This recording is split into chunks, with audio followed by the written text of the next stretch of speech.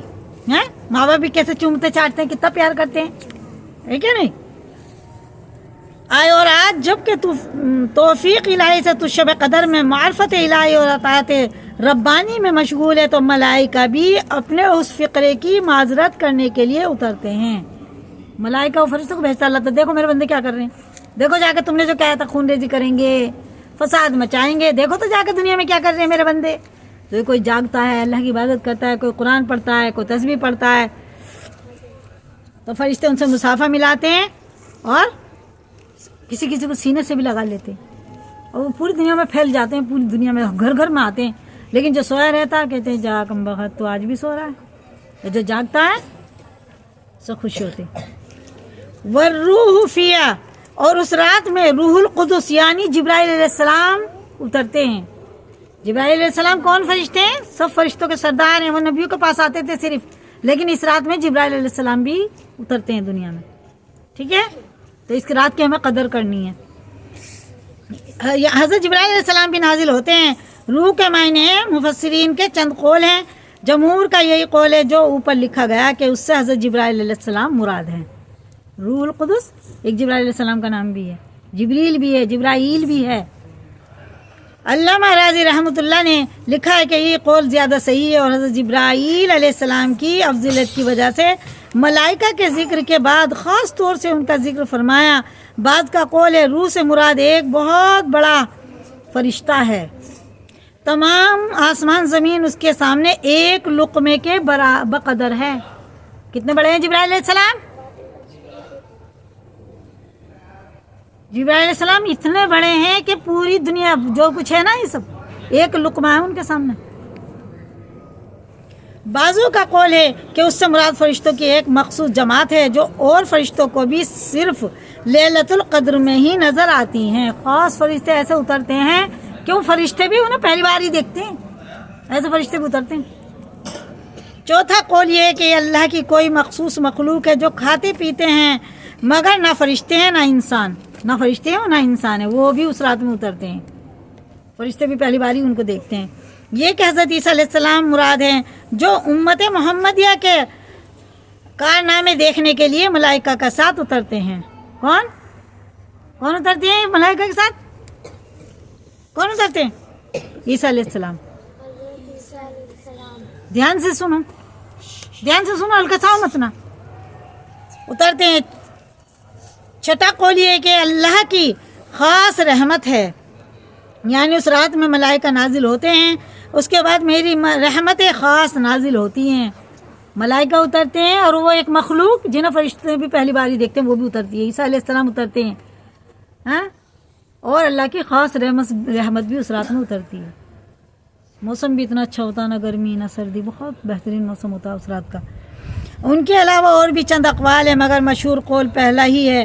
سنن بحقی میں حضرت انس رضی اللہ کے واسطے سے نبی کریم صلی اللہ علیہ وسلم کا ارشاد منقول ہے کہ شب قدر میں حضرت جبرائیل علیہ السلام فرشتوں کے ایک گروہ کے ساتھ اترتے ہیں. بہت فرشتے ان کے ساتھ ہوتے ہیں تو جبرائیل علیہ السلام بھی اترتے ہیں، اور جس شخص کو ذکر وغیرہ میں مشغول دیکھتے ہیں اس کے لیے رحمت کی دعا کرتے ہیں. دیکھتے ہیں نا کسی کے گھر میں آتے تو یہ تو ذکر کر رہے ہیں، مسجد میں بھی ذکر کر رہے ہیں، تو ان کے لیے اللہ کی رحمت مانگتے ہیں، اللہ سے رحمت کی دعا کرتے ہیں فرشتے.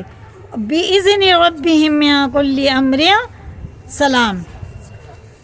بِإِذْنِ رَبِّهِمْ مِنْ كُلِّ أَمْرٍ، اپنے پروردگار کے حکم سے ہر امر خیر کو لے کر زمین کی طرف اترتے ہیں. ٹھیک ہے نا، جو بھی اللہ کا فیصلہ ہوتا ہے وہ لے کے زمین پہ اترتے ہیں. اس لیے اپنے لیے اچھی دعا اللہ سے مانگنی ہے، اس رات میں خوب مانگنی ہے. صحت کی، پریشان ہے تو پریشانیوں سے دور ہونے کی، قرض دار ہے تو قرضے سے بری ہونے کی، اللہ سے خوب دعائیں مانگنی ہے. مظاہر حق میں لکھا ہے کہ اسی رات میں ملائکہ کی پیدائش ہوئی. ملائکہ کب پیدا ہوئے؟ کب پیدا ہو فرشتے ہیں؟ شب قدر میں. اللہ نے شب قدر میں ہی ملائکہ کی پیدائش کی. اور اسی رات میں آدم علیہ السلام کا مادہ جمع ہونا شروع ہوا. آدم علیہ السلام کا مادہ اللہ نے اسی رات میں اکٹھا کیا. اسی رات میں جنت میں درخت لگائے گئے. جنت میں درخت ہیں یہ کب لگے تھے؟ شب قدر کی رات میں. جنت میں جو پیڑ ہیں، درخت ہیں، پھلوں کے، ڈرائی فروٹ کے ہیں، تو وہ کب لگے تھے؟ شب قدر میں. یاد رکھنے کی بات ہے. اور دعا وغیرہ کا قبول ہونا بکثرت روایت میں وارد ہے. در منصور کی ایک روایت میں ہے کہ اسی رات میں حضرت عیسیٰ علیہ السلام آسمان پر اٹھائے گئے تھے. عیسیٰ علیہ السلام دنیا سے جو اٹھائے گئے تھے تو اسی رات میں اٹھائے گئے تھے شب قدر میں. جب دشمنوں نے گھیر لیا، قتل کرنے کا ارادہ کر لیا، تو اللہ تعالیٰ نے آسمان پہ اٹھا لیا ان کو. زندہ آئیں گے اس دنیا میں. اور اسی رات میں بنی اسرائیل کی توبہ قبول ہوئی. بنی اسرائیل کی توبہ بھی اسی رات میں قبول ہوئی. سلام، وہ رات سراپا سلام ہے، یعنی تمام رات ملائکہ کی طرف سے مومنین پر سلام ہوتا رہتا ہے. یہ رات فرشتوں کی طرف سے سلام سب پہ ہوتا رہتا ہے جو بھی جاگتا ہے، عبادت کرتا ہے اللہ کی. کہ ایک فوج آتی ہے دوسری جاتی ہے، ایسی فوجیں آتی ہیں کہ جاتی ہیں آتی جاتی ہیں، ایسی ہی ساری رات لگے رہتے ہیں وہ لوگ. جیسا کہ بعض روایت میں اس کی تصریح ہے یا یہ مراد ہے کہ یہ رات سراپا سلامتی ہے، شرفات وغیرہ سے امن ہے.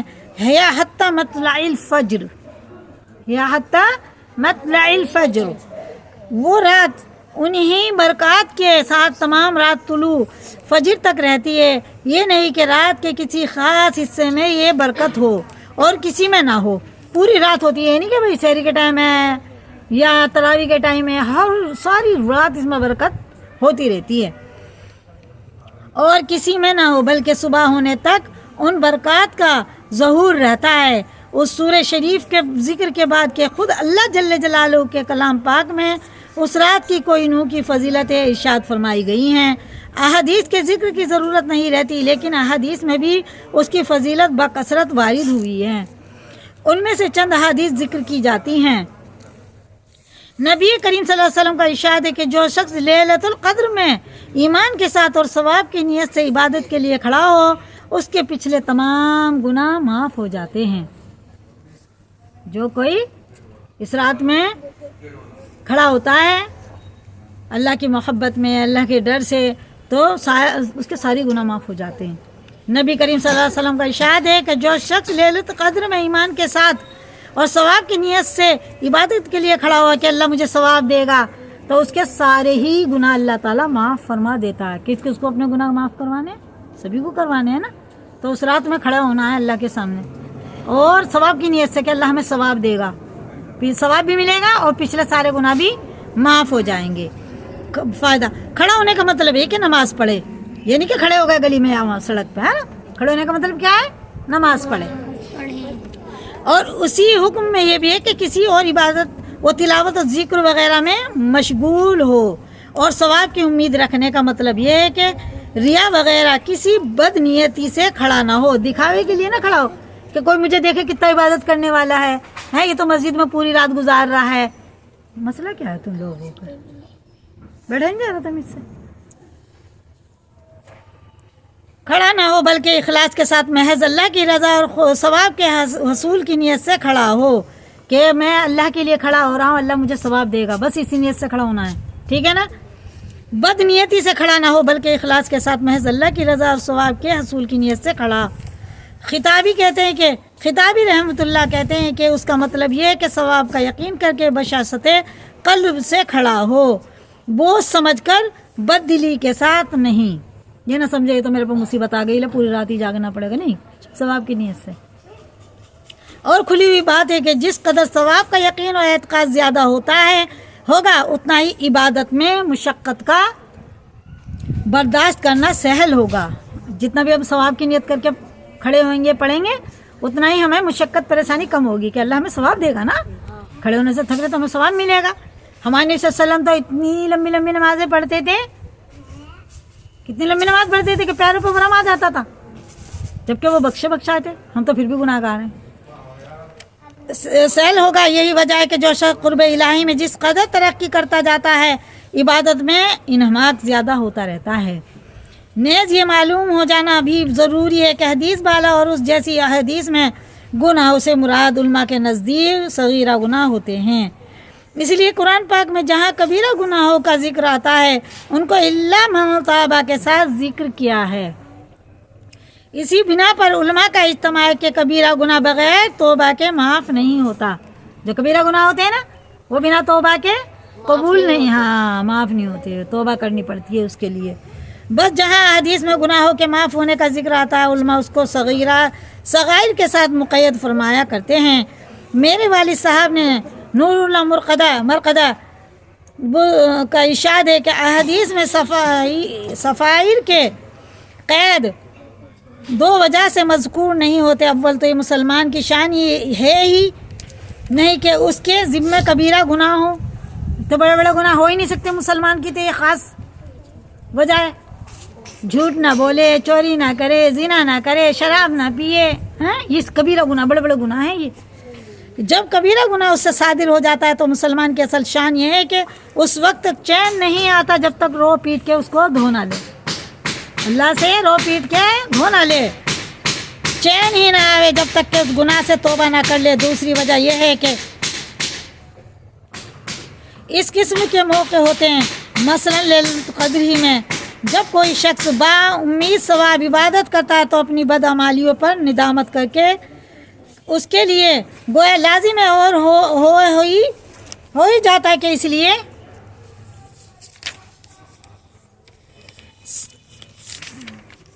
توبہ کا تحقق خود بخود ہو جاتا ہے کہ توبہ کی حقیقت گزشتہ پر آئندہ ندامت اور آئندہ کو نہ کرنے کا عزم ہے۔ توبہ کسے کہتے ہیں؟ کہ ہم اللہ سے توبہ کرتے ہیں، استغفار کرتے ہیں کہ جو ہم سے گناہ ہو گئے اس کی معافی چاہتے ہیں اور آئندہ عہد کرتے ہیں کہ اب نہیں کریں گے یہ سب، اسے توبہ کہتے ہیں، ہے نا۔ لہذا اگر کوئی شخص کبائر کا مرتکب بھی ہو تو اس کے لیے ضروری ہے کہ لیلۃ القدر ہو یا کوئی اور عجابت کا موقع ہو، اپنی بدعمالیوں سے سچے دل سے